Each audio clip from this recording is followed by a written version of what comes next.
नमस्कार, मैं Baljeet Dhaka pinnacle coaching से आप सभी का स्वागत करता हूं। पिनेकल का जो टेस्ट प्लेटफॉर्म है उसके बारे में आपको बताना चाहता हूं, और वो आपके पास पिनेकल का टेस्ट पास एसएससी का जरूर होना चाहिए। क्यों होना चाहिए?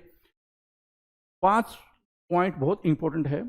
एक क्या है कि पिनेकल के पास बहुत सारा कंटेंट है और लेटेस्ट कंटेंट है सारा। तो most relevant test pass, most relevant इसमें टेस्ट होगी, मतलब कि मोस्ट रेलेवेंट टेस्ट सीरीज आपको करने का मौका मिलेगा। एग्जैक्ट पैटर्न मैं आपको दिखाता हूं।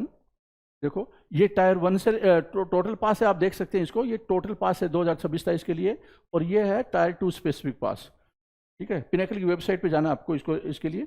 अब मैं आपको दिखाता हूं कि रियल, देखो क्या क्या फीचर है। रियल एग्जाम पैटर्न, एडुकेटी बेस्ड पैटर्न, सेक्शन वाइज भी आपको दिखाऊंगा मैं कि एसएससी ने हाल फिलहाल में बहुत सारे चेंज किए हैं, जिसमें कि सेक्शन वाइज जो टेस्ट है, पेपर है, वो आपको अटेम्प्ट करना आना चाहिए।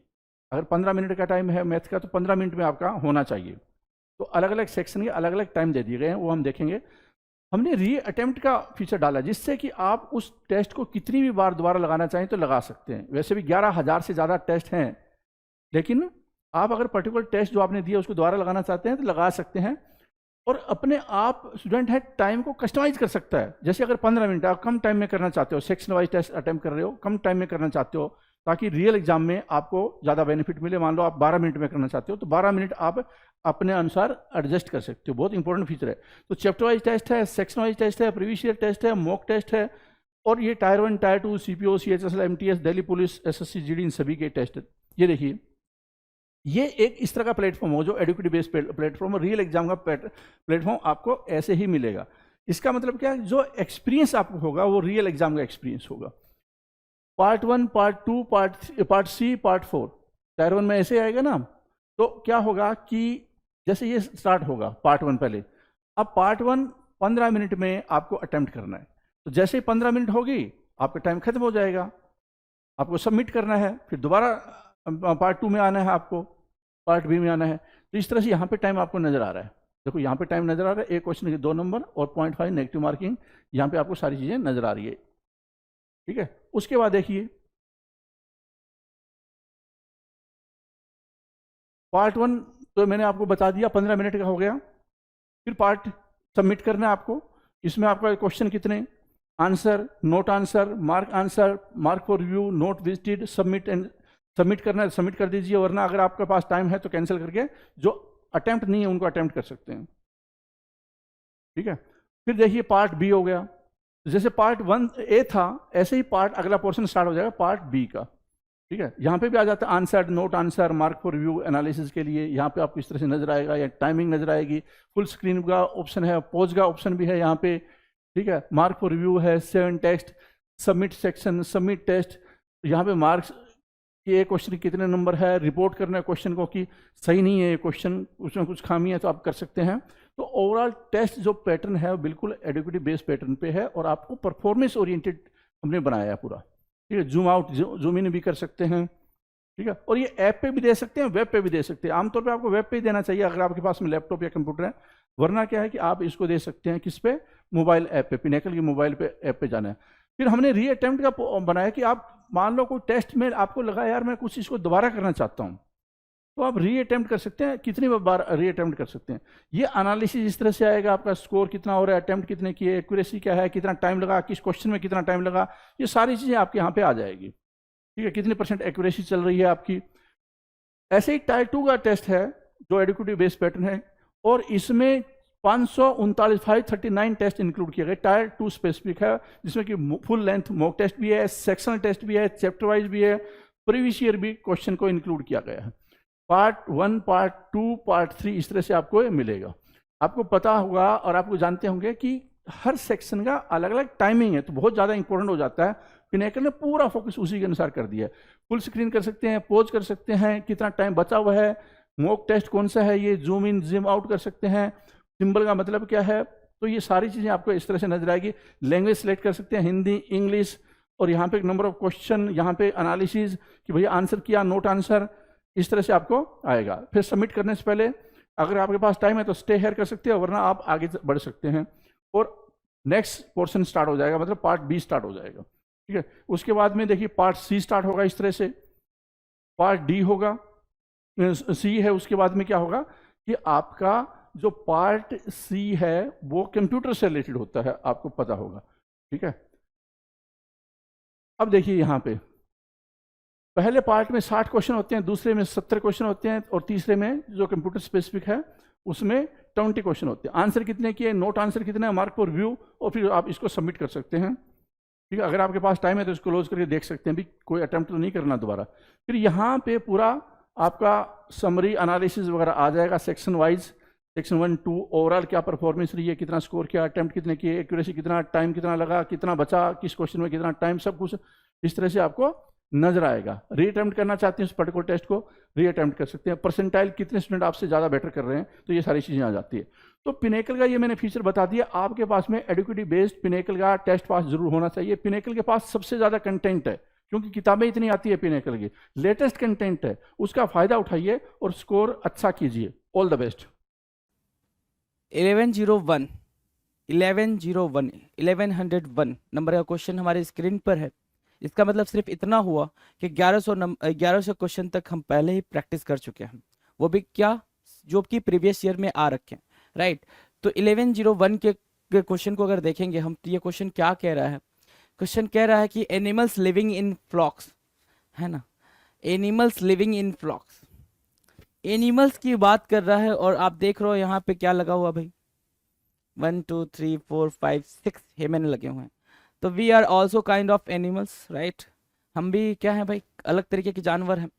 तो सिंपल सा मतलब है, एनिमल्स बोले या पीपल बोले, एनिमल्स बोले या फिर पीपल बोले, जो झुंड में रहना पसंद करते हैं, जो ग्रुप में रहना पसंद करते हैं, जो समूह में रहना पसंद करते हैं, उनको क्या बोलते हैं? उस जानवर को या उस इंसान को ग्रीगेरियस बोलते हैं। क्या बोलते हैं भाई? ग्रीगेरियस। ग्री GAR सॉरी ग्रीगेरियस, है ना, GREGARIOUS, ग्रीगेरियस बोलते हैं। GREGARIOUS, gregarious. याद रहेगा भाई, टर्म बिल्कुल आसान है, याद रखना है। सिंपल सा टर्म है कि जो भी इंसान या जो भी जानवर समूह में रहना पसंद करते हैं उनको क्या बोलते हैं? ग्रीगेरियस बोलते हैं। सुसामाजिक, हिंदी टर्म क्या है भाई? सुसामाजिक। उनको क्या बोलेंगे? सुसामाजिक बोलेंगे, ग्रीगेरियस। ग्रीगेरियस मैंने बोला है कि प्रोनाउंसिएशन आप उस हिसाब से करें कि आपको स्पेलिंग को लर्न करने में दिक्कत ना हो, राइट। तो वही चीज है, ग्रीगेरियस आपके सामने है, GREGARIOUS, और इसको मार्क करेंगे और आगे बढ़ेंगे। डन, आ जाओ। अ लार्ज बिल्डिंग और group of buildings use to house soldiers, है ना, एक लार्ज बिल्डिंग हो या ग्रुप ऑफ बिल्डिंग्स हो, यूज टू हाउस सोल्जर्स, जहां पे क्या करते हैं भाई, हाउस सोल्जर्स का मतलब ये होगा जहां पे सैनिक जाके रहते हैं। एक बड़ी सी बिल्डिंग, एक बड़ा सा कमरा, है ना, या ग्रुप ऑफ बिल्डिंग्स जहां पे सैनिक रहते हैं, उसको क्या बोलेंगे? सिंपल सी बात है, उसको बैरक्स बोलते हैं। क्या बोलते हैं भाई? बैरक्स बोलते हैं। क्या? Barracks, BA, barracks, RACKS, barracks, BARRACKS, BARRACKS, barracks. Barracks means what? Barracks means सैनिकों के लिए बने घर, या ऐसे बने होते हैं भाई जहाँ पे आर्मी के या फिर सेना के जवान रहते हैं, ऐसे बने होते हैं उनके लिए बैरक्स। याद रहेगा, बैरक्स, BARRACK। अच्छा, मैं आपसे ये बोलता हूँ BARR, तो आपको भी जरूरत नहीं कि BARR ही करें, आप BARRACKS बोल सकते हैं। क्यों? क्योंकि जैसे कंफर्टेबल आप हो, जैसे कंफर्टेबल तरीके से आपको चीजें समझ आती हैं, अंडरस्टैंड होती हैं, उन्हीं को फॉलो करना है। किसी के भी कॉन्सेप्ट को फॉलो नहीं करना, अपनी अंडरस्टैंडिंग बेटर करनी है, राइट। तो ग्रीगेरियस आपने पढ़ा, बैरक्स पढ़ा, इसके अलावा हम आगे चलते हैं। क्या है? 1103, a list of items to be discussed at a formal meeting, a list of items to be discussed at a formal meeting। Formal meeting में जो भी लिस्ट ऑफ आइटम्स डिस्कस्ड होते हैं उसको क्या बोलते हैं? जैसे क्या हुआ कि कोई मीटिंग चल रही है, कोई भी मीटिंग बुलाई गई है, कोई मीटिंग चल रही है, तो मीटिंग का कोई पर्पज होता है ना कि हाँ इस उद्देश्य से ये मीटिंग बुलाई गई है, राइट। अब उस उद्देश्य में कुछ चीजें डिस्कस की जाएंगी, तो उन्हीं के लिस्ट के बारे में बात करें कि list of items, list of things that is going to be discussed in a formal meeting, जो कि एक फॉर्मल मीटिंग में डिस्कस की जाती है। क्या कहलाती है वो? एजेंडा कहलाती है, एजेंडा, राइट। क्या? Agenda, AGENDA, agenda, AGENDA, agenda कहलाएगी। कोई भी मीटिंग अगर फॉर्मल तरीके से हो रही है और उसमें कोई चीज डिस्कस की जा रही है, that is what agenda, AGENDA। Done है। ये पिक्चर में आप देख सकते हैं। A sea or stretch of water having many islands, a sea or stretch of water, पानी का खिंचाव, पानी का स्ट्रेच मीन्स व्हाट, खिंचाव, राइट। अब पानी का खिंचाव का मतलब पानी जहां जहां पे फैला हुआ है, तो अ sea or stretch of water having many islands, बहुत सारे आइलैंड्स जहां पे हो, बहुत सारे क्या हो, छोटे छोटे आइलैंड्स हो, उस वाले सी को या स्ट्रेच ऑफ वाटर को क्या बोलेंगे, आर्कीपेलागो बोलेंगे। या फिर आर्कीपेलागो को आप ऐसे भी समझ सकते हो, आर्कीपेलागो पहले लिख लो, क्या, आर्कीपेलागो, आर्की, ARCHI, आर्की बोला, फिर आपने क्या लिखा, पेलागो, PELAGO, PELAGO, archipelago, ARCHI, Archie, PELAGO, archipelago. अच्छा, एक टर्म और जरा सा ध्यान देना, आर्कीपेलागो अगर समझ आ गई हो बात, तो एक टर्म और ध्यान देना, क्या, कि यहाँ पे दे रखा है अ sea or stretch of water having many islands, तो इसको और क्या कैसे बोल सकता है वो, a group of islands, a group of islands, है ना, कि आइलैंड्स के ग्रुप को क्या बोलेंगे, आइलैंड्स के ग्रुप को क्या बोलेंगे, उसको भी आर्कीपेलागो ही बोलते हैं, ARCHIPELAGO, आर्कीपेलागो। याद रहेगा भाई, कोई दिक्कत इस बात को समझने में, कोई दिक्कत नहीं है ना। तो आर्कीपेलागो यहां से याद रखना, एजेंडा यहां से याद रखना, इजी इजी दोनों वर्ड चल रहे हैं। नाउ द नेक्स्ट 1105, 1105 क्या कह रहा है, a cup or other decorative object awarded as a prize for a victory or success, a cup or other decorative object awarded as a prize for a victory or success, किसी की सफलता पे, किसी के विक्ट्री पे कोई cup या फिर कोई भी ऑब्जेक्ट जो कि डेकोरेटेड होता है, अगर उसको दिया जाता है तो उसको क्या बोलते हैं। तो ये भी काफी इजी है ना।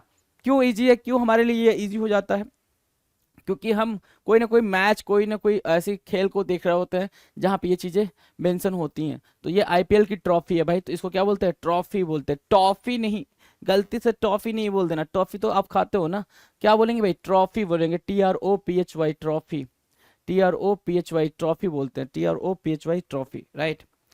all the people in a country or area who are entitled to vote in an election, किसी कंट्री के या किसी एरिया के सारे लोग जिनको इंटाइटल किया गया, मतलब जिनको ये जिम्मेदारी दी गई है कि वो इलेक्शन में वोट कास्ट कर सकते हैं, मतलब इलेक्शन में वोट दे सकते हैं, ऐसे लोगों को क्या बोलते हैं, ऐसे लोगों को बोलते हैं इलेक्टोरेट। क्या बोलते हैं भाई, इलेक्टोरेट बोलते हैं, इलेक्टोरेट बोलेंगे, electorate, right, electorate, ELECTORATE, electorate बोलेंगे, याद रहेगा ये, इलेक्टोरेट याद रहेगा भाई, ELECTORATE, इलेक्टोरेट। तो ये सारे लोग क्या कहलाते हैं भाई, इलेक्टोरेट कहलाएंगे, मतलब क्या, निर्वाचक समूह, हिंदी अगर पूछोगे तो मतलब निर्वाचक समूह, वो सारे के सारे लोग जिनको वोट देना अलाउ है, जो वोट दे सकते हैं, वो सारे के सारे लोग इलेक्टोरेट कहलाएंगे। Done. One who is 60 years old, जो 60 साल का इंसान है, ठीक है, इंसान आई सेड, वेदर वो महिला हो या पुरुष हो कुछ फर्क नहीं पड़ता, 60 साल का जो इंसान है उसको क्या बोलेंगे, 60 साल वाले इंसान को क्या बोलेंगे, तो उसको बोलते हैं सेक्स एजेनेरियन, क्या, सेक्स एजेनेरियन, सेक्स एजेनेरियन, ठीक है ना। 60 साल वाले इंसान को क्या बोलते हैं, सेक्स एजेनेरियन बोलते हैं, 60 वर्ष का, है ना, 60 वर्ष का, कुछ फर्क नहीं पड़ता चाहे वो महिला है या पुरुष है, सेक्स एजेनेरियन का मतलब होता है, सेक्स एजेनेरियन का मतलब होता है 60 साल वाला इंसान। डन है, ठीक है, ठीक है। कुछ लोग इसको सेक्साजेनेरियन पढ़ सकते हैं, कुछ लोग इसको क्या पढ़ सकते हैं, सेक्साजेनेरियन पढ़ सकते हो, तो सेक्साजेनेरियन भी आप पढ़ सकते हो, कोई कहीं इशू नहीं है। That which can not be seen through, जिसके थ्रू देखा नहीं जा सकता है, जिसके थ्रू देखा नहीं जा सकता उसको क्या बोलते हैं, ट्रांसपेरेंट, ट्रांसलूसेंट या ओपेक। आपके सामने तीन क्या है भाई, अलग अलग पिक्चर लगे हुए हैं। ट्रांसपेरेंट मतलब ये एक विंडो है, विंडो के बाहर आपको सारी चीजें कैसी दिख रही हैं भाई, क्लियरली विजिबल है, कैसी विजिबल है भाई, क्लियरली विजिबल है। अगर थिंग्स आपको थ्रू विंडो काफी क्लियर तरीके से विजिबल है, थिंग्स आपको थ्रू विंडो काफी क्लियर तरीके से विजिबल है, मतलब क्या है वो, ट्रांसपेरेंट है। सेमी क्लियर है ना, क्या बोल सकते हैं इसको, सेमी क्लियर, थोड़ा बहुत क्लियर है ना, थोड़ा बहुत क्लियर है तो उसको क्या बोलेंगे, ट्रांसलूसेंट बोलेंगे। क्या बोलेंगे भाई, ट्रांसलूसेंट बोलेंगे। और जब चीजें बिल्कुल पैक्ड हो, क्या हो, बिल्कुल पैक्ड हो, कुछ भी आर पार ना दिखे, उसको क्या बोलेंगे, ओपेक बोलेंगे। क्या बोलेंगे भाई, ओपेक, OPAQUE, ओपेक। मतलब क्या, आपको कुछ भी आर पार नहीं दिखाई दे रहा है, दैट इज व्हाट ओपेक। आपको कुछ भी आर पार नहीं दिखाई दे रहा, मतलब क्या हो गया, ओपेक हो गया। तो यहाँ पे हमसे क्वेश्चन क्या पूछ रहा है, that which can not be seen through, जिसके थ्रू चीजें दिखाई नहीं दे सकती हैं, मतलब क्या हो गया, ओपेक हो गया। अच्छा, यही ओपेक को कुछ और मीनिंग भी देता है आपको एग्जाम में सिनोनिम के तौर पे। क्या देगा भाई, क्लाउडेड देता है। क्लाउडेड, क्लाउडेड मीन्स भी क्या, कि कोई चीज क्लियर ना हो, आप उन चीजों को लेकर श्योर ना हो, that is also what, clouded and opaque. तो दोनों याद रखेंगे, क्लाउडेड एंड ओपेक दोनों याद रखेंगे। और यहाँ से आप सेक्साजेनेरियन भी याद रखेंगे, सेक्साजेनेरियन, SEXAGENARIAN। मैंने बोल रखा है आपसे कि जैसे प्रोनाउंसिएशन समझ आए वैसे करो, ताकि आपको याद रहें चीजें। A place where weapons and ammunition are stored, जहां पे वेपन्स या एम्यूनिशन मतलब शस्त्र को रखा जाता है, उस प्लेस को क्या बोलते हैं, जहां पे वेपन है ना और एम्यूनिशन को रखा जाता है, उस प्लेस को क्या बोलते हैं, उस प्लेस को बोलते हैं आर्सेनल। क्या बोलते हैं भाई, आर्सेनल बोलते हैं, आर्सेनल, आर्सेनल, ARSENAL, आर्सेनल बोलेंगे। वो प्लेस जहाँ पे क्या करते हैं भाई, जहाँ पे वेपन्स वगैरह रखे जाते हैं, शस्त्र वगैरह रखे जाते हैं, that place is what, arsenal, ARSENAL, arsenal. Right, याद रहेगा, arsenal, ARSENAL। Giving up one's authority or throne, है ना, अपनी अथॉरिटी, अथॉरिटी मतलब जो भी आपके पास ऑफिशियल पोस्ट है, जिस चीज के लिए आप ऑथराइज्ड हो, है ना, तो अपनी अथॉरिटी या फिर अपने थ्रोन को छोड़ देना, है ना, छोड़ देना, अपनी मर्जी से छोड़ देना, किसी ने आपको फोर्स नहीं करा है। जैसे इन्होंने क्या करा भाई, अपना क्राउन वगैरह रख दिया इस रात से ठाट बाट वाले चेयर पे, और यहाँ से ये जा रहे हैं, तो इन्होंने अपनी मर्जी से इसको छोड़ा है, तो उसको क्या बोलते हैं, एब्डिकेट बोलते हैं। और ये एग्जाम्पल, ये जो वर्ड है ये आपके लिए काफी इंपॉर्टेंट हो जाता है, क्योंकि इसका पेपर में आना जाना लगा रहता है। एब्डिकेट, एब्डिकेट बोलते हैं, ABDICATE, ABDICATE, एब्डिकेट बोलेंगे, एब्डिकेट मार्क करना। एब्डिकेट मीन्स व्हाट, कि अपनी मर्जी से आपने अपने पोस्ट का त्याग किया है, अपना पोस्ट छोड़ा है, that is what, abdicate. Done है, याद रहेगा भाई, एब्डिकेट। ठीक है। अच्छा, यहाँ पे एब्डिकेशन लिखा हुआ है तो कोई दिक्कत नहीं है, एब्डिकेट एब्डिकेशन बात बराबर है जी, पार्ट्स ऑफ स्पीच में डिफरेंस हो जाएगा बस। केयरफुल इन परफॉर्मिंग ड्यूटीज, जो लोग काफी ड्यूटीज को परफॉर्म करते टाइम बहुत ज्यादा केयरफुल होते हैं, ड्यूटी को परफॉर्म करते टाइम बहुत ज्यादा केयरफुल होते हैं, राइट, उनको क्या बोलते हैं, पंक्चुलियस बोलते हैं, अति शिष्टाचारी। अब ड्यूटी को परफॉर्म करते टाइम बहुत ज्यादा केयरफुल होने का क्या मतलब हुआ, कि टाइम से आना, टाइम से जाना, टाइम से चीज़ों को, सारे टास्क को परफॉर्म करना, है ना, हर एक चीज़ पे काफ़ी केयरफुली वॉच करना, माइन्यूट डिटेल्स को भी ध्यान देना, दैट इज व्हाट, पंक्चुलियस। क्या, पंक्चुलियस, PUNCITI, पंक्चुलियस, है ना, सॉरी, PUNCTILIOUS, पंक्चुलियस, राइट, याद रहेगा, PUNCTILIOUS, है ना, PUNCTILIOUS, पंक्चुलियस, याद रहेगा भाई। अति शिष्टाचारी, अति शिष्टाचारी, पंक्चुलियस, PUNCTILIOUS, पंक्चुलियस मीन्स अति शिष्टाचारी, राइट। अ बॉक्स और केज फॉर रैबिट्स और स्मॉल एनिमल्स, एक बॉक्स या फिर कोई भी केज जो किसके लिए हो भाई, रैबिट्स या छोटे जानवर के लिए आपने बना रखा हो, ऐसा जैसा आपको पिक्चर में दिख रहा है, ये पिक्चर आपको दिख रही होगी, आपको ये अंडरस्टैंडिंग होगी। तो कोई भी बॉक्स या कोई भी केज जहाँ पे रैबिट्स या स्मॉल को रखा जाता है, वो क्या कहलाता है भाई सर, वो कहलाता है हच। हच का सीम आता था पहले ना, वो छोटा डॉगी वाला, HUTCH, हच, है ना। अच्छा, small, small box for dogs, है ना, डॉग्स के रहने के लिए जो जगह होती है छोटी सी, उसको क्या बोलते हैं, वो आपने कमेंट सेक्शन में लिखकर बताना है कि उसको क्या बोलते हैं। तो जरा फटाफट कमेंट सेक्शन में लिखकर बताएं कि इसको क्या बोलेंगे। ये रहा 112 आपका हच, आपको बताना है क्या, क्या, small box for dogs, dogs को रखने के लिए जो स्मॉल सा बॉक्स बनाते हैं उसको क्या बोलते हैं, वो चीज़ आपने कमेंट सेक्शन में आंसर करके बतानी है भाई। आ जाओ 113 कह रहा है कि द साइंस और philosophy of law, the science और फिलोसफी ऑफ लॉ, राइट। वो जो साइंस हो या फिलॉसफी हो लॉ की, उसको क्या बोलते हैं? लॉ या साइंस की फिलॉसफी को क्या बोलते हैं? तो जूरिस्प्रूडेंस बोलते हैं। क्या बोलते हैं भाई? जूरिस, जूरिस मतलब जुडिशरी, है ना। Juris, juris means what? Judiciary. तो जूरिस, जूरिस हो गया भाई, प्रूडेंस हो गया, जूरिस्प्रूडेंस। जूरिस्प्रूडेंस की मीनिंग क्या होगी भाई? JURISPRUDENCE। जूरिस्प्रूडेंस की मीनिंग क्या होगी? विधि शास्त्र, या फिर विधि शास्त्र ना बोल पाओ तो क्या बोलो? द साइंस ऑफ लॉ और द फिलोसफी ऑफ लॉ। याद रहेगा भाई, द साइंस ऑफ लॉ और द फिलोसफी ऑफ लॉ क्या कहलाता है? जूरिस्प्रूडेंस कहलाता है। विधि शास्त्र जूरिस्प्रूडेंस कहलाता है। डन है। The sound of a crow, इससे इजी क्वेश्चन अभी तक हमने कहीं नहीं देखा। The sound of a crow क्या है भाई? काव काव बोलता है, काव बोलते हैं उसको, क्या बोलते हैं भाई? कॉ। साउंड ऑफ क्रो को आपने कॉ बोला, ठीक है ना। साउंड ऑफ क्या? कैमल बताना है आपको, sound of camel, sound of camel बताना है। राइट, ये कमेंट सेक्शन में आपने आंसर करके देना कि साउंड ऑफ कैमल को क्या बोलते हैं। सो ये हो गया काव, और ये आपको बताना है क्या? कैमल की साउंड। डन। चलो नेक्स्ट क्वेश्चन की बात कर लेते हैं। 1115, the therapeutic use of sunlight. Therapeutic use of sunlight, sunlight को थेरेपी की तरह जो यूज करते हैं उसको क्या बोलते हैं? सनलाइट को थेरेपी की तरह यूज करते हैं उसको क्या बोलते हैं? The therapeutic use of sunlight is called heliotherapy. क्या? हेलियोथेरेपी, ठीक है, हीलियोथेरेपी।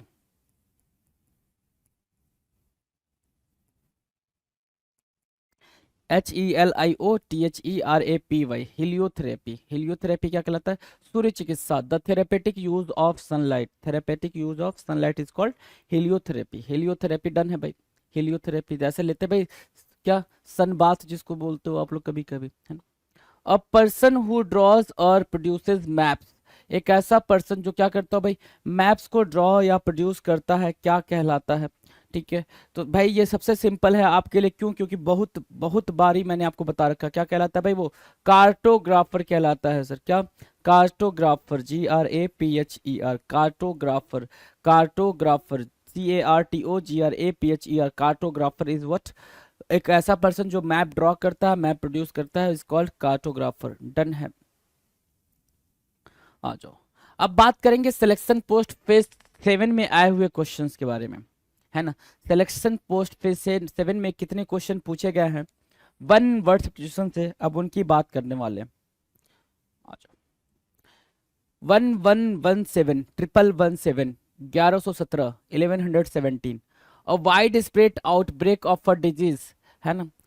A wide spread outbreak of a disease मतलब कोई भी डिजीज क्या है भाई? बहुत तेजी से फैल रही है और बिल्कुल हर जगह फैल रही है। अ वाइड स्प्रेड बोल रहा है, बिल्कुल हर जगह फैल रही है। उसको क्या बोलेंगे भाई? उसको बोलते हैं एपिडेमिक। क्या बोलेंगे भाई? AP, epidemic, DEMIC, epidemic, epidemic बोलेंगे। क्या बोलेंगे? एपिडेमिक, EPIDEMIC, EPIDEMIC, एपिडेमिक बोलेंगे। किसको भाई? महामारी को।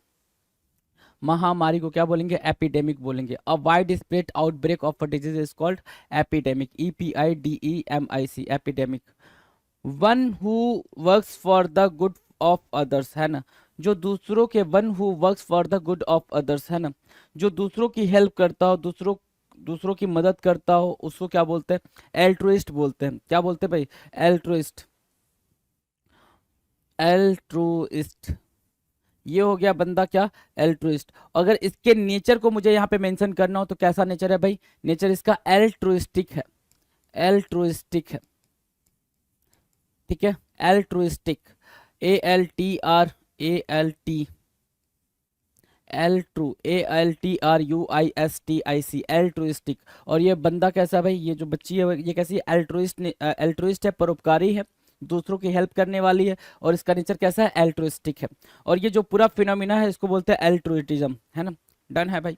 चलो, द स्टडी ऑफ नर्व्स, जो नर्व्स के बारे में स्टडी करता है, जो नर्व्स के बारे में स्टडी करता है, दैट इज व्हाट? न्यूरोलॉजी, है ना। न्यूरोलॉजी, नर्व से क्या बना है? न्यूरो बना है। क्या बना है भाई? न्यूरो बना है, neurology, right. Neurology, logy word जहां पे भी आए तो वो स्टडी को ही मार्क करेगा। लॉजी वर्ड हमेशा स्टडी को मार्क करेगा, ये चीज ध्यान देना। न्यूरोलॉजी कहलाएगा, न्यूरोलॉजी कहलाएगा। The study of nerves, nerves is what? Neurology. Fear of small things, छोटी छोटी चीजों से डरना, छोटी चीजों से डरना, फियर ऑफ स्मॉल थिंग्स। अब ये देखो कितनी छोटी चीज है ना, मतलब कुछ बनाया गया है, कोई बर्ड वगैरह बनाया गया है by using pieces of the paper, है ना, पेपर के टुकड़ों से ये कुछ बनाया गया है ना। अब कह रहा है कि इससे डरना, इससे डरना क्या कहलाता है भाई? Fear of small things is what? Microphobia कहते हैं। क्या कहते हैं? माइक्रोफोबिया कहते हैं, माइक्रोफोबिया बोलेंगे जी, है ना। फोबिया आपको पता ही है, डर, माइक्रो मतलब small, micro means what? Small, और फोबिया मीन्स डर, है ना। तो छोटी चीजों से डरने वाला इज व्हाट? माइक्रोफोबिया, है ना। One who spends money recklessly. अब देखो यहाँ पे लिखा हुआ है कोई ऐसा इंसान जो रेकलेस तरीके से पैसे का स्पेंड करता है, पैसा खर्च करता है रेकलेस तरीके से। अब ये रेकलेस तरीका क्या होता है? रेकलेस तरीका मतलब बिना सोचे समझे पैसा खर्चा करना, विदाउट एनी केयर, है ना, बिना सोचे समझे पैसा खर्चा करना is what? One who spends money recklessly. ध्यान देंगे, उसको बोलते हैं स्पेंड थ्रिफ्ट। क्या बोलेंगे? Spend thrift, spend spend thrift बोलते हैं, राइट। स्पेंड थ्रिफ्ट बोल दिया इसको। जो क्या करते हैं भाई? पैसा एम ही खर्चा करते हैं, स्पेंड थ्रिफ्ट हो जाते हैं। SPENDTHRIFT, spend thrift. अब मेरी बात ध्यान से सुनना, इसको बोलते हैं क्या? कि जो रेकलेस तरीके से पैसा खर्चा करते हैं स्पेंड थ्रिफ्ट कहलाते हैं। जो लैविश थिंग्स पे पैसा खर्चा करते हैं, लैविशली पैसा खर्चा करते हैं, लैविश चीजों पे पैसा खर्चा करते हैं, उनको क्या बोलते हैं? उनको बोलते हैं एक्स्ट्रावैगेंट। क्या बोलेंगे? एक्स्ट्रावैगेंट। तो ये दोनों टर्म अलग अलग हैं, ये दोनों टर्म क्या है भाई? अलग अलग हैं। तो इन दोनों टर्म को आपको याद रखना, एक्स्ट्रावैगेंट और स्पेंड थ्रिफ्ट। याद रखना, स्पेंड थ्रिफ्ट मतलब केयरलेसली पैसे को खर्चा करना, और एक्स्ट्रावैगेंट की मीनिंग क्या होती है? एक्स्ट्रावैगेंट की मीनिंग होती है कि आप लेविश थिंग्स पे पैसे को खर्चा करो, दैट इज व्हाट? एक्स्ट्रावैगेंट। डन है। A person who can not read और राइट, एक ऐसा पर्सन जो रीड और राइट दोनों नहीं कर पाता है, उसको क्या बोलते हैं? इलिटरेट बोलते हैं। क्या बोलते हैं? इलिटरेट बोलते हैं, मतलब वो पढ़ा लिखा नहीं है, इलिटरेट, है ना। तो इसका मतलब ये हो गया, जो पढ़ लिख पाता है उसको क्या बोलते हैं? लिटरेट बोलते हैं। ये इलिटरेट हुआ। क्या हुआ? इलिटरेट हुआ। इलिटरेट आपका सही आंसर हुआ। ठीक है, इलिटरेट समझ आ गया, निरक्षर, कि जो पढ़ा लिखा, जो पढ़ लिख नहीं सकता हो। एक और टर्म होता है कि जो चीजें लिखी हैं सिर्फ वो पढ़ी ना जा रही हूँ, जो चीजें लिखी हैं वो पढ़ी ना जा रही हूँ, तो उसको क्या बोलते हैं? जो वो लिखावट है जो पढ़ी नहीं जा रही है उसको क्या बोलते हैं? To comment in comment section कि क्या बोलते हैं उसको, उसका कमेंट करके आप कमेंट सेक्शन में आंसर बताएं जी। डन है। Now the next 1123, far away from the other places, है ना, far away from the other places, है ना। Far away from the other places मतलब बाकी सभी जगह से बहुत दूर का, दूर की कोई प्लेस है, कोई जगह है, उसको क्या बोलेंगे? बहुत दूर कोई जगह है तो उसको क्या बोलेंगे? तो उसको बोलेंगे आइसोलेटेड। क्या? अलग, पृथक, आइसोलेटेड, पृथक, आइसोलेटेड, ISOLATED, आइसोलेटेड बोलते हैं, ISOLATED। आइसोलेटेड मतलब क्या? बहुत दूर कोई जगह है, ठीक है ना, जो बिल्कुल एकांत में, that is what? Isolated. Done है। चलो, suggesting that something unpleasant is likely to happen, कोई ऐसी चीज जो आपको ये सजेस्ट कर दे, जो आपको ये संभावना दिखा दे कि कोई चीज बुरी होने वाली है ना। कोई ऐसी चीज जो आपको ये संभावना दिखा दे कि कोई चीज बुरी होने वाली है, कुछ अशुभ होने वाला है, उसको क्या बोलते हैं? उसको बोलते हैं ओमिनस। क्या बोलेंगे भाई? ओमिनस। जैसे ये क्या? काली बिल्ली आपको दिख जाए, काली बिल्ली छोड़ो, इवन बिल्ली ही दिख जाए आपको रास्ते पे चलते हुए, और बाय मिस्टेक उसने रोड क्रॉस कर लिया, तो आपको क्या लगता है? अरे मेरा दिन खराब होगा। क्यों? क्योंकि बिल्ली ने रास्ता काट दिया। हम कितने भी पढ़े लिखे एजुकेटेड हो जाए, हम इन चीजों में मानना स्टार्ट कर देते हैं। क्यों? अगर बाय मिस्टेक उसी दिन, जिस दिन बिल्ली ने रास्ता काट दिया, बाय मिस्टेक आपके साथ कुछ कैजुअलिटी हो गई, तो आपको लगता है अरे यार ये तो कहावत सही है ना। क्या पता कि उस दिन वो चीज होनी तय थी और बिल्ली का रास्ता कटना भी तय था, तो जरूरी थोड़ी है कि ये चीज सही है, राइट। तो something that's suggesting that something unpleasant is likely to happen is called ominous. Ominous बोलेंगे भाई, OMI, ओमी, NOUS, ominous, right. OMINOUS, ominous मतलब अशुभ, NOUS मतलब अशुभ, ominous, OMINOUS, ominous means what? अशुभ, सॉरी अशुभ, है ना, अशुभ। अलॉन्ग सी जर्नी, है ना, अलॉन्ग सी जर्नी, समुद्र में लंबी यात्रा, a long sea journey is what? समुद्र में लंबी यात्रा। समुद्र में लंबी यात्रा को क्या बोलते हैं? समुद्री यात्रा बोलते हैं, वोएज बोलते हैं। क्या? Voyage, voyage, voyage means what? समुद्र की लंबी यात्रा करना, समुद्र की लंबी यात्रा is what, voyage, VOYAGE, voyage, right, voyage याद रखेंगे। A person having the same name as the other, है ना, एक ऐसा पर्सन कि उसका सेम नेम हो, कि कोई उसके साथ का रहने वाला या फिर कोई भी सेम सेम नेम होना, सेम सेम नेम होना मतलब क्या होता है, नेम सेक होता है। क्या होता है भाई, नेम सेक, नेम सेक होता है, NAMESAKE, नेम सेक होता है। सेम नेम रखना, क्या रखना भाई, एक जैसा नाम रखना। जैसे यहाँ पे आपको दिख रहा है राहुल एंड राहुल, राइट, हम नाम होना, हम नाम होना। तो नेम से यहाँ से, वॉयज यहाँ से, दोनों टर्म आपके लिए काफी इजी हो जाएंगे, दोनों टर्म काफी इजी हो जाएंगे आपके लिए। आगे आ जाए नेक्स्ट टर्म पे। अब बात करेंगे एसएससी सीपीओ 2018 टायर 2 में आए हुए क्वेश्चन। हमने किसके क्वेश्चन अभी फिनिश किए भाई, 2019 में आए हुए, चाहे वो सीपीओ में आया हो, सिलेक्शन पोस्ट में आया हो, 20 क्या सीजीएल में आया हो, सीजीएल के टायर 1 में आया हो, टायर 2 में आया हो, एमटीएस में आया हो, सीएचएसएल में आया हो, कोई भी क्वेश्चन कहीं से भी आया हो, 2019 में जितने भी क्वेश्चन आपके वन वर्ड से पूछे गए थे हमने सारे क्वेश्चन देख लिए। Now the time for what, 2018 में जितने भी क्वेश्चन आए हैं उनकी बात करने वाले हैं। 2018 में जितने भी क्वेश्चन आए उनकी बात करेंगे। One who plans the steps and moves in a dance, one who plans the steps and moves in dance, वो जो डांस करते टाइम स्टेप्स वगैरह को बताता है कि आपको ऐसे डांस करना चाहिए, ऐसे मूव्स अपने लाने चाहिए, उनको क्या बोलते हैं, उनको बोलते हैं कोरियोग्राफर। ये सारे लोग क्या है भाई, ये सारे के सारे लोग कोरियोग्राफर हैं। क्या है, कोरियोग्राफर है। तो कोरियोग्राफर याद रखेंगे आप, chorio, chorio, chorio, CHOREO, choreographer, GRAPHER। Spelling के साथ साथ आप चलेंगे, स्पेलिंग को साथ साथ ध्यान में देते हुए चलेंगे। स्पेलिंग और मतलब स्पेलिंग और मीनिंग ये दोनों ही काफी इंपॉर्टेंट है आपके लिए, यही चीज समझनी है। कुछ लोग इसको चोरियो भी पढ़ते हैं, तो चोरियो पढ़ो, कोरियो पढ़ो, समझ आना चाहिए जी, राइट। ऐसा कुछ नहीं है कि आप कुछ भी पढ़ोगे, है ना, समझ आएगा तभी पेपर कर पाओगे, आपको पेपर ही करना है। ऐसा कुछ फालतू में मुंह उठा के आप यहाँ पे पीएचडी करने नहीं बैठे हो, राइट। तो जिस हिसाब से समझ आए उस हिसाब से लेके चलो। कोरियोग्राफर बोलते हैं इसको, exactly choreographer, CHOREOGRAPHER, chorio, CHOREOGRAPHER, choreographer. An arrangement of events or dates in the order of their occurrence, an arrangement of events or dates, है ना, अरेंजमेंट करना, कोई भी घटना को किसी डेट के साथ एसोसिएट करना, ठीक है, और कैसे कैसे वो आ रहे हैं उनका सीक्वेंस मेंटेन रखना, राइट, उसको क्या बोलते हैं, क्रोनोलॉजी बोलते हैं। क्या बोलते हैं, क्रोनोलॉजी। जैसे सुबह आप कितने बजे उठोगे, है ना, उसके बाद से सबसे पहले क्या करोगे, फिर उसके बाद से क्या करोगे, फिर उसके बाद से क्या करोगे, फिर उसके बाद से क्या करोगे। तो ये क्या है भाई, एक सीक्वेंस को फॉलो कर रहा है ना, ये सारे इवेंट और टाइम क्या कर रहे हैं भाई, एक सीक्वेंस को फॉलो कर रहे हैं। इसी को क्या बोलते हैं, क्रोनोलॉजी बोलते हैं। क्या बोलते हैं भाई, क्रोनोलॉजी। क्या, chronology, chronology, right, CHRONO, Chrono, CHRONO, Chrono, LOGY, chronology. अब एक बात ध्यान देंगे, क्रोनिकल टर्म ध्यान देंगे, क्रोनिकल टर्म ध्यान देंगे। क्रोनिकल किसको बोलते हैं, राइट, वो क्रोनिकल टर्म ध्यान देंगे। क्रोनोलॉजी तो आपको समझ आ गई, क्रोनिकल टर्म भी मैंने बता रखा है, क्रोनिकल टर्म क्या होता है, मीनिंग क्या होती है, do comment in comment section. 1129, a solution for all difficulties और डिजीज, है ना, हल्दी वाला दूध, है ना, हल्दी वाला दूध, या ये कह लो टर्मरिक। हमारे घर में, ठीक है, हमारी मम्मा लोग क्या करते हैं भाई, यही टर्मरिक को चाहे जैसे हर बीमारी में यूज कर लेते हैं।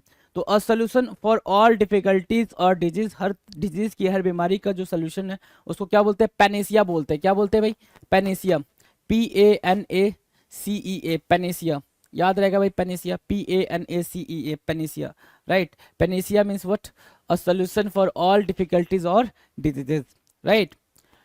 Branch of physics dealing with the properties of sound, physics की वो ब्रांच, फिजिक्स की वो शाखा जो किससे डील करती है भाई, वो डील करती है सर साउंड के प्रॉपर्टीज से। मतलब जो साउंड के बारे में डिटेल में डिस्कस करे उसको क्या बोलते हैं, एकॉस्टिक्स बोलते हैं। क्या बोलते हैं, एकॉस्टिक्स बोलते हैं, ACO, ACOUS, acoustics, TICS, acoustics बोलते हैं। याद रहेगा भाई, ACOUS, acoustics, TICS, acoustics, ACOUS, acoustics बोलेंगे, एकॉस्टिक्स को ध्यान में रखेंगे जी। एकॉस्टिक्स मतलब क्या होता है, ध्वनिक। और एकॉस्टिक्स को वैसे कैसे याद रखेंगे, क्योंकि एकॉस्टिक्स क्या होता है भाई, साउंड से रिलेटेड चीजों को करता है, साउंड से रिलेटेड चीजों के बारे में बताता है, that's why it is acoustics. Sound of horses, horse का साउंड क्या कहलाता है, हॉर्सेस का साउंड क्या कहलाता है, घोड़े का साउंड क्या कहलाता है, साउंड ऑफ हॉर्सेस। तो साउंड ऑफ हॉर्सेस कहलाता है नी, क्या कहलाता है भाई, नी, NEIGH, NEIGH, नी क्या कहलाता है सर, हिन हिनाना, हिन हिनाना। क्या घोड़ा कैसे बोलता है, ने ने ने, मतलब क्या हिन हिनाता है, वो हिन हिनाता है, ठीक है, ने, NEIGH, ने, घोड़े का साउंड ऑफ हॉर्सेस व्हाट, ने। An underground hole dug by a small animal as a dwelling, एक अंडरग्राउंड होल बनाना है ना, छोटा सा होल बनाना, स्मॉल जानवर जहां पे रहते हो अपने शेल्टर बनाना, ड्वेलिंग बनाना मतलब जहां पे रहते हो शेल्टर बनाना, उसको क्या बोलते हैं, बरो बोलते हैं। क्या, बरो, BURROW, बरो, BURROW, बरो, राइट, याद रहेगा भाई, बरो, BURROW, बरो। बरो क्या कहते हैं, बरो क्या कहलाता है, बरो कहलाता है छोटा सा घर बनाना रहने के लिए, बरो कहलाएगा, BURROW। देखो ये छोटा सा घर कितना प्यारा सा क्यूट सा लग रहा है ना। चलो, 1133, a person who does not believe in God, एक ऐसा पर्सन जो गॉड में बिलीव नहीं करता है, जो भगवान में बिलीव नहीं करता है, क्या कहलाता है, एथिस्ट कहलाता है। जो भगवान में बिलीव बिल्कुल नहीं करता है, एथेइस्ट कहलाता है, एथेइस्ट, राइट। और जो भगवान में बिलीव करता है, क्या, one who believes in God, है ना। एक तो ये क्वेश्चन हो जाएगा, ठीक है, वन हु डज नॉट, नहीं, one who has doubt about the existence of the God, existence of the God, भगवान के एग्जिस्टेंस में जिसको डाउट हो उसको क्या बोलते हैं, भगवान के एग्जिस्टेंस में, गॉड के एग्जिस्टेंस में जिसको डाउट हो उसको क्या बोलते हैं। और दूसरा क्या है, one who believes in God, जो भगवान में भरोसा करता है उसको क्या बोलते हैं। तो ये दो क्वेश्चन का आंसर आप फटाफट देंगे। ऊपर क्या लिख रखा है, a person who does not believe in God, जो भगवान में भरोसा नहीं करता है उसको क्या बोलते हैं, मतलब इसको पता है भगवान होते हैं लेकिन उन पर भरोसा नहीं करता है, तो उसको बोलते हैं क्या, एथेइस्ट, नास्तिक, एथेइस्ट नास्तिक बोलते हैं। डन है भाई, एथेइस्ट याद रहेगा। A large number of fish swimming together, एक साथ कई सारे मछलियों का स्विम करना क्या कहलाता है, शोल कहलाता है। क्या, शोल कहलाता है, SHOAL, शोल, है ना।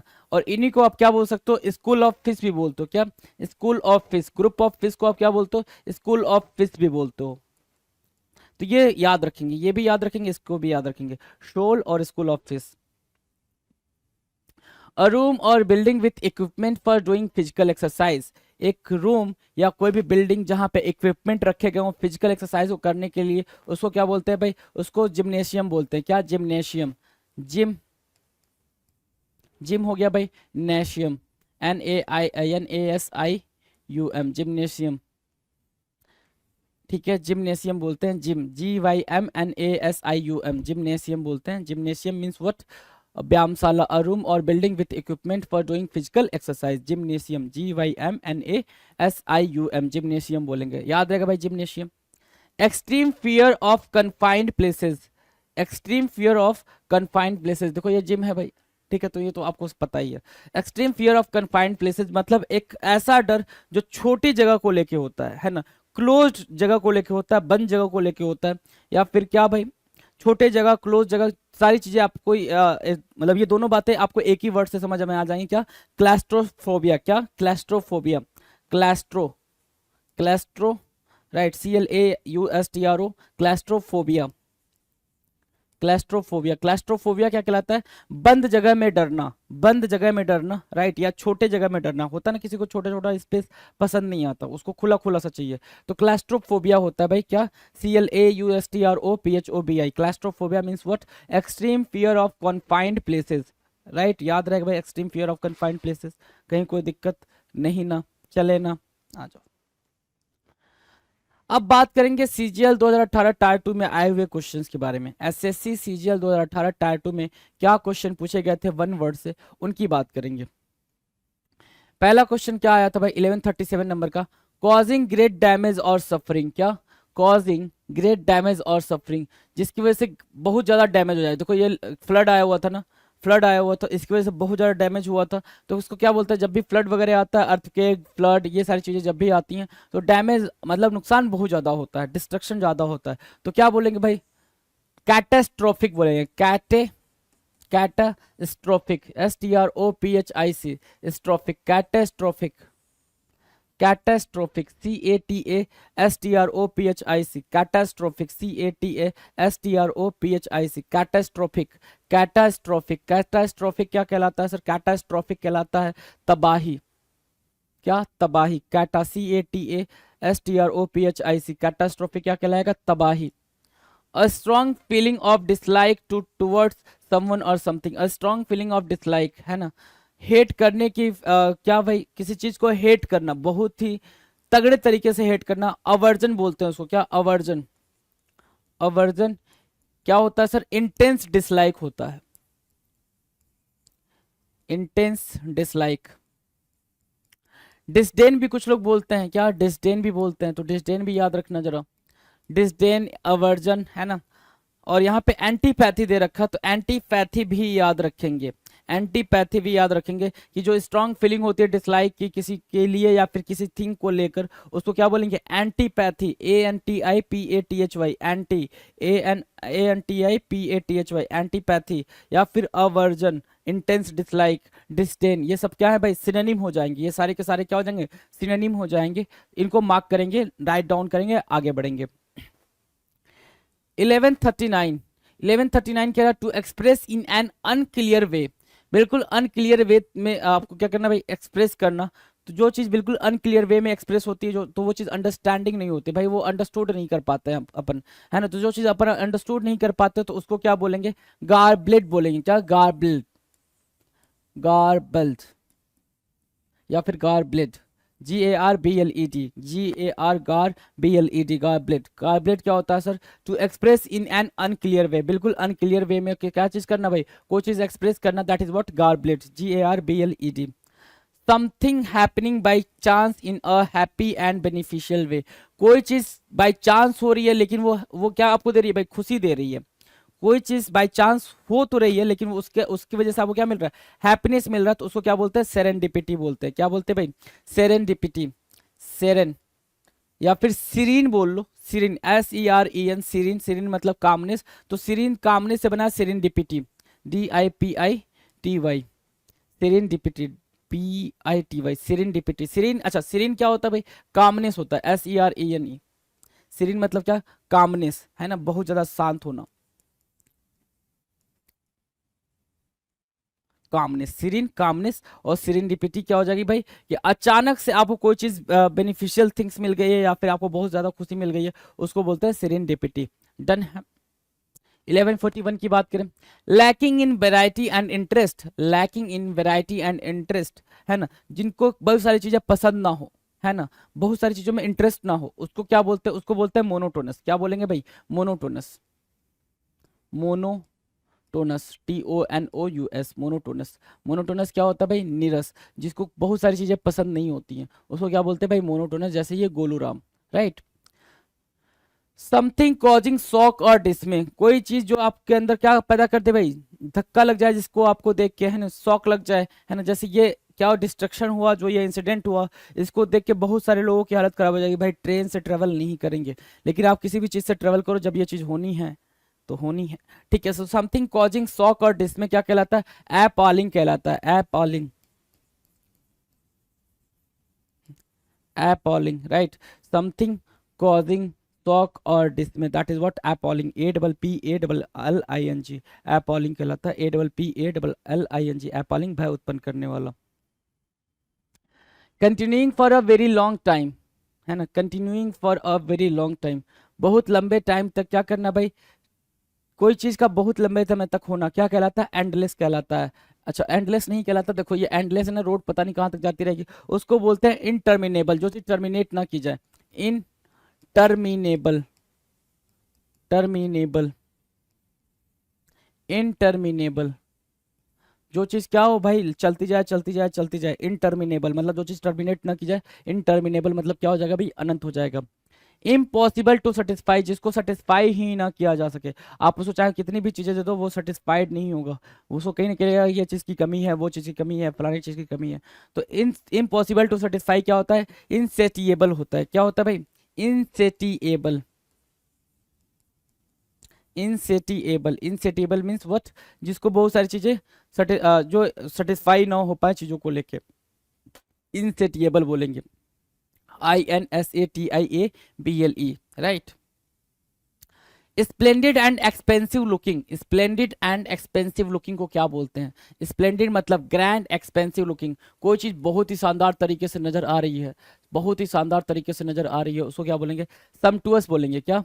समटुअस, SUMPTUOUS, समटुअस, SUMPTUOUS, समटुअस, SUMPTUOUS, समटुअस। समटुअस means what? शानदार, है ना। सीमिंग रिजनेबल, है ना, जो चीज रिजनेबल लगता हो, है ना, जो चीज रिजनेबल लगता हो, जिसको करना क्या हो, संभव हो, उसको क्या बोलते हैं? प्लासिबल बोलते हैं। क्या? Plausible, PLAUSIBLE, plausible. Plausible means what? जो कि रिजनेबल हो, जिसको करना क्या हो, ठीक हो भाई, कि अपन कर सकते हैं वो चीज, दैट इज व्हाट? प्लासिबल। प्लासिबल, PLAUSIBLE, प्लासिबल होगा वो, प्लासिबल मार्क कर लें आप। क्लियर है? तो यहाँ से प्लॉसिबल और यहाँ ऊपर से समटुअस। समटुअस मतलब कोई भी चीज बहुत ही ग्रैंड है, उसको बोलते हैं sumptuous. The fear of water, fear of water means क्या? हाइड्रोफोबिया। हाइड्रो से क्या रिलेट करेंगे? वाटर को रिलेट करेंगे, हाइड्रोफोबिया होता है। Fear of water is what? Hydrophobia, जिसमें जिसको पानी से डर लगता हो, जिसको पानी से डर लगता है उसको क्या बोलते हैं? हाइड्रोफोबिया। कोई कोई छोटा छोटा बच्चा होता है, छोटा बच्चा, उसके पैर में पानी लग जाता है तो चिल्लाने लग जाता है ना, तो चिल्लाने लग जाता है, शोर मचाने लग जाता है, तो उसको बोलेंगे हाइड्रोफोबिया। अ डिस्टिंग्विश्ड कंडक्टर और परफॉर्मर ऑफ, है ना, अलग तरीके का मतलब परफॉर्मेंस देने वाला, एक बेहतरीन सा परफॉर्मेंस देने वाला, उसको क्या बोलते हैं? माएस्ट्रो बोलते हैं। क्या? Maestro. Maestro, MAESTRO, Maestro, MAESTRO। Maestro क्या होता है? कलाकार, अलग तरीके का परफॉर्मेंस देने वाला, माएस्ट्रो, MAESTRO, माएस्ट्रो। डन है भाई, माएस्ट्रो डन है। चलो, 1149, 1149 नंबर का क्वेश्चन कह रहा है, a dome shaped shelter built from blocks of solid snow used by Eskimos, है ना। एस्कीमोज जो घर बनाते हैं, एस्कीमोज जो घर बनाते हैं अपने लिए, उसको क्या बोलते हैं? इग्लू बोलते हैं, हिमकुटी। हिंदी याद रखने की जरूरत नहीं है, हिंदी काफी टफ हो जाएगा आपके लिए। इग्लू याद रखिए, igloo, right, IGLOO, igloo. Igloo means what?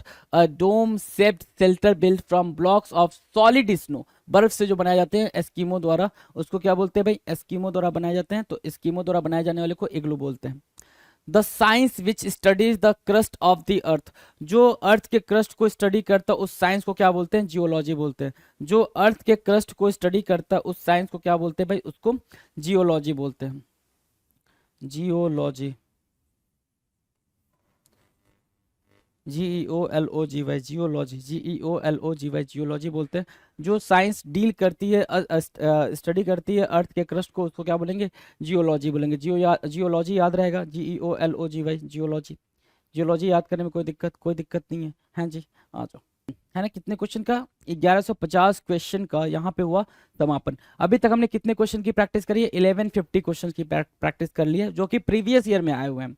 और 2018 का सेशन चल रहा है हमारा, कि 2018 में कितने क्वेश्चन आए, वो सारी चीजें अपन देख रहे हैं, राइट। तो इसी तरीके से आप सारे सेशन को प्यार से एक एक करके देखते जाए, चीजों को बस अंडरस्टैंड करना है, सुनना है, और राइट डाउन करने की कोशिश करनी की चीजें राइट डाउन हो सके, राइट। अगर लिख के रख पाएंगे चीजों को तो वो काफी बेहतरीन होगा आपके लिए भी और आपके आने वाली एग्जाम के लिए भी, राइट। मिलते हैं अपने अगले वीडियो में, तब तक के लिए मस्त होकर पढ़ाई करते रहना। Thank you so much. नमस्कार, मैं बलजीत ढाका पिनेकल पब्लिकेशन से आप सभी का स्वागत करता हूं। और पिनेकल ने लॉन्च की है SSC क्लास नोट्स अर्थमेटिक। ये अर्थमेटिक की एडुकेटिव बेस्ड पैटर्न पे बाइलिंगुअल क्लास नोट्स हैं, हैंड रिटन भी है ये। और इससे क्या होगा कि स्टूडेंट्स जो मैथ की तैयारी कर रहे हैं, अर्थमेटिक का पोर्शन है बहुत शानदार हो जाएगा। Concept clarity, fast calculation technique, exam oriented approach, concepts, theory, formula, सब कुछ इस किताब में आपको शामिल है। लेटेस्ट क्वेश्चन भी है इसमें, ठीक है। मैं आपको दिखा भी देता हूँ पूरा क्या है। और ये कहाँ पे मिलेगी आपको? Amazon, Flipkart, Snapdeal, Meesho, pinnacle की वेबसाइट, हर जगह पे आपको मिलेगी, ठीक है। ये आप देखिए, और खास बात क्या क्या है, सबसे पहले इस किताब में आपको चैप्टर का पूरा इंट्रोडक्शन मिलता है कि इससे फिर उसके बाद में मेन कॉन्सेप्ट है वो स्टार्ट हो जाते हैं, जिससे क्लियर अंडरस्टैंडिंग डेवलप हो। एक्सप्लेनेशन बहुत शानदार तरीके से दी हुई है। Concept wise classification, detail concept learning मिलेगी आपको। मतलब यहाँ पे कॉन्सेप्ट वाइज क्लासिफिकेशन दी हुई है कि इस चैप्टर में कितने टोटल कॉन्सेप्ट हैं। एग्जाम्पल भी दिए हुए हैं, पूरा बेसिक मेथड कैलकुलेशन है, एग्जाम होल अप्रोच है, फास्ट कैलकुलेशन टेक्निक है, स्टूडेंट प्रैक्टिस क्वेश्चन दिए हुए हैं आखिर में, और रिवीजन के लिए वहाँ पे सेल्फ समरी और रिवीजन स्पेस दिया हुआ है, जिससे कि स्टूडेंट है अपनी चीज़ें लिख पाए वहाँ पे। ठीक है, और देखिए यहाँ पे जो हैंड रिटन नोट है वो किस तरह से नजर आएगा, ये देखिए इस तरह से नजर आएगा, बहुत ही शानदार तरीके से लिखा हुआ है ये। ठीक है, पढ़ाई करने में, पढ़ने में क्या है कि बहुत आसान होगा ये। और ये किस चीज़ को कवर करती है, एसएससी, रेलवे, बाकी जो गवर्नमेंट के एग्जाम में कवर करती है, मेनली एसएससी पे ज़्यादा फोकस है। 28 चैप्टर इस किताब में दिए हुए हैं की कॉन्सेप्ट और चैप्टर स्ट्रक्चर के साथ में, जिससे कि क्लैरिटी हो आए। कॉन्सेप्ट एंड एक्सप्लेनेशन दोनों लैंग्वेज में है, जैसे मैंने आपको दिखाया यहाँ पे, हिंदी इंग्लिश दोनों में इस तरह से आपको नजर आएगा। ठीक है, इसका नीचे इंडेक्स भी दिया हुआ है, वो भी आप देख सकते हैं अटैचमेंट में। पिनेकल की वेबसाइट पे भी जाकर इंडेक्स देख सकते हैं। Well structure coverage with theory, formula, trick and की पॉइंट, फास्ट कैलकुलेशन। और ये जो किताब है वो कोचिंग सेंटर है या फिर क्या जो स्टूडेंट खुद तैयारी कर रहे हैं, इन दोनों के लिए बहुत ज़्यादा यूजफुल होगी। कोचिंग सेंटर इस किताब को जरूर रिकमेंड कर सकते हैं स्टूडेंट को, और लगा सकते हैं अपनी कोचिंग क्लास में, इससे उनको फायदा होगा। बाकी जो यूट्यूब टीचर है वो पढ़ा सकते हैं इस किताब को। ठीक है, अब मैं आपको लिए चलता हूँ इंडेक्स के ऊपर। ये इंडेक्स नीचे डिस्क्रिप्शन में भी दिया हुआ है, आप वहां से देख सकते हैं। ठीक है, इस तरह से आपको इसका इंडेक्स नजर आएगा। ठीक है, इस तरह से आपको इसका इंडेक्स नजर आएगा। कैलकुलेशन टेक्निक है, देखो यहाँ पे। फिर उसके बाद number system part 1, number system part 2, number system part 3, simplification, LCM, ऐसे कुल मिलाकर आपको नजर आएगा। एचसीएफ, सैडिसन इंडाइसिस, ठीक है, रेशियो एंड प्रोपोर्शन, पार्टनरशिप, ऐसे करके टोटल 28 चैप्टर। उसके बाद ये सारी अप्रोच दी हुई है कि इस किताब को कैसे पढ़ना चाहिए, पूरी अप्रोच दी हुई है। बहुत ही शानदार ये वाला पोर्शन है, हिंदी प्लस इंग्लिश में कैलकुलेशन टेक्निक आपको दिखाई गई है कि किस तरह से इस किताब में दिया हुआ है कंटेंट। अलग अलग टाइप के मेथड बताए गए हैं। तो जितने भी मार्केट में अवेलेबल किताबें क्लास नोट से रिलेटेड, ये पूरी गारंटी के साथ बोल सकता हूँ मैं, ये बेस्ट किताब आपको मिलेगी। एक बार इसको पढ़कर देखेंगे तो आपको ये रियलाइज होगा कितनी ज़्यादा डीप रिसर्च की गई है इन नोट्स को तैयार करने में, कितनी ज़्यादा डीप रिसर्च की गई है। और देखो यहाँ पे इस तरह से आपको खुद कुछ नोट्स लिख सकते हैं, कुछ बना सकते हैं। ये स्पेस दिया हुआ है, देखो यहाँ पे स्पेस दिया हुआ है, यहाँ पे स्पेस दिया हुआ है, जिससे कि आप इस किताब को पूरा कोचिंग का दस्तावेज है वो बना सकते हैं। ठीक है, उम्मीद करता हूँ ये किताब आपकी उम्मीदों पे खरी उतरेगी और बेस्ट कंटेंट है मार्केट में जो क्लास नोट से रिलेटेड है वो आपको मिलेगा इस किताब में। नीचे डिस्क्रिप्शन में लिख दिया हुआ है, ये किताब आपके पास जरूर होनी चाहिए। All the best.